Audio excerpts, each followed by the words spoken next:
Hello, and thanks for watching another episode of ARFCOM News, your source for the finest 2A propaganda brought to you by TNVC.com.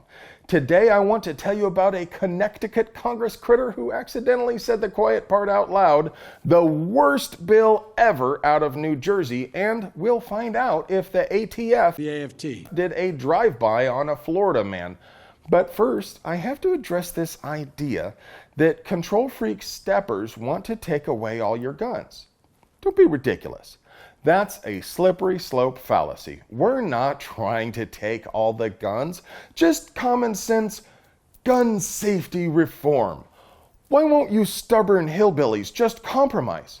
Just grant us this one unreasonable demand, and I promise we won't keep coming back for more just because we always have done that in the past. Control freaks have been talking out of both sides of their mouth for decades. They claim they just want this one thing, and why can't we be reasonable? Then when they get it, they push for the next thing, all the while insisting we are paranoid and we are the ones who should be compromising while never actually giving any ground. People on our side are fond of saying no compromise, but let's be honest, there never has been any. The conversation has always been about how much ground our side is willing to give, and never once has the authoritarian side given a single inch.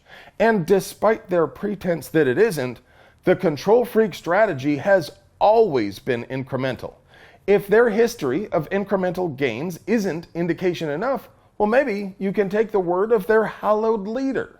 If I could have gotten 51 votes in the Senate of the United States for an outright ban, picking up every one of them, Mr. and Mrs. America, turn them all in, I would have done it. Of course, you gentle folk out there in TV land know full well this has always been the case. But recently, another politician accidentally said the quiet part out loud. Senator Chris Murphy from Connecticut said this to Jake Tapper.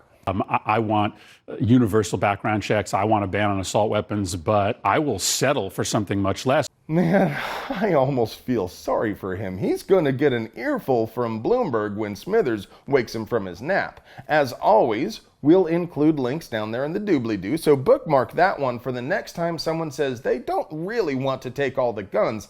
And while you're at it, ask them what they're willing to compromise about. Hey, you! Do you want to see in the dark like a superhero? TNVC.com is your source for the finest night vision devices and accessories to make you the bump in the night. AFT agents served a warrant on a Florida man accused of selling a Glock auto sear to an AFT confidential informant for $1,800. Wait, $1,800? Is that really the going rate for black market auto sears? Dang! Paul, I think we really need to get a 3D printer for research and stuff. For legal purposes, this is a joke. A man unrelated to the investigation says he was eating a cheeseburger when a van rolled up on them with guns pointing out the windows, and the men inside just started shooting, not even bothering to identify themselves as AFT agents until a solid 2 minutes after the shooting stopped. The AFT says he pointed a handgun at them. He says he is a legal gun owner, but was unarmed at the time.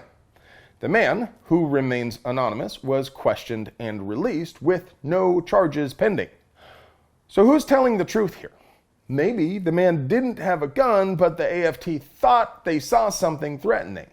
What do you guys think?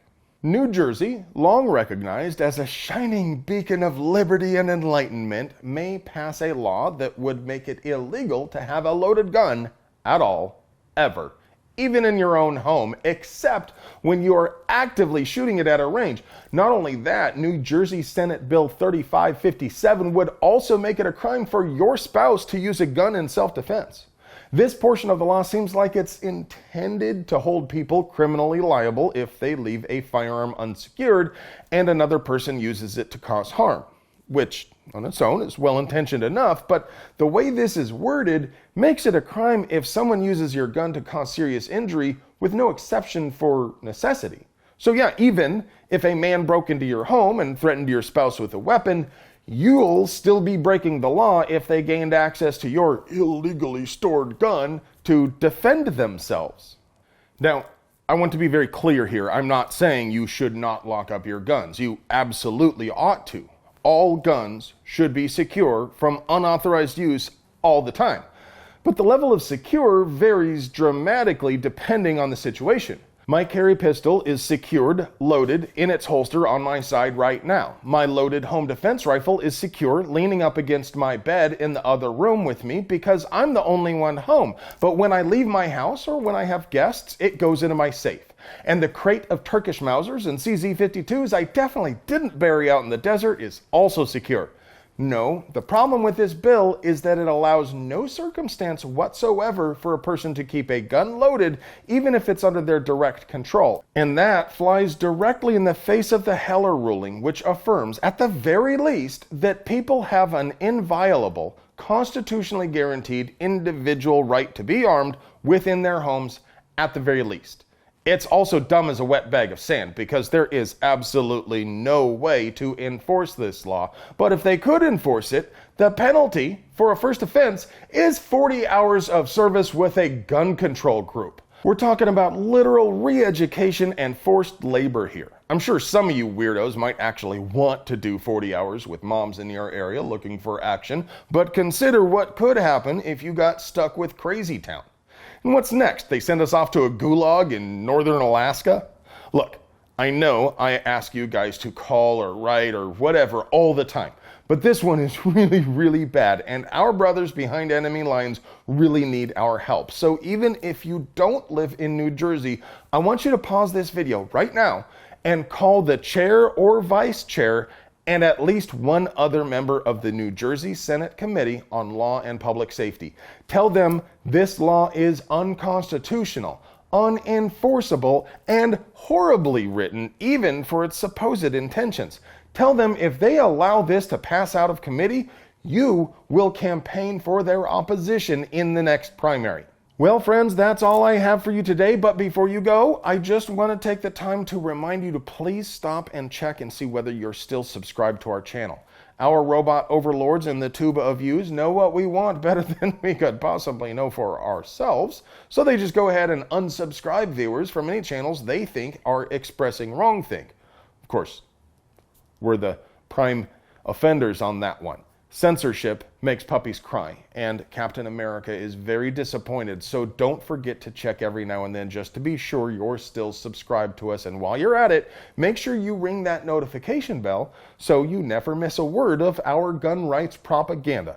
And if you want to get email alerts for the best deals, the projects we're working on, and the hottest stuff you missed on the ARFCOM forums, you'll also find a Linktree link down there in the doobly-doo for our newsletter. And remember, if you want to help us keep bringing you banger content like this, please support the folks who support us. Not only does TNVC.com give you night vision with that cool, refreshing, never bitter taste that goes down smooth, they also have mounts, lights, and all sorts of other gear to make you the bump in the night. I love you.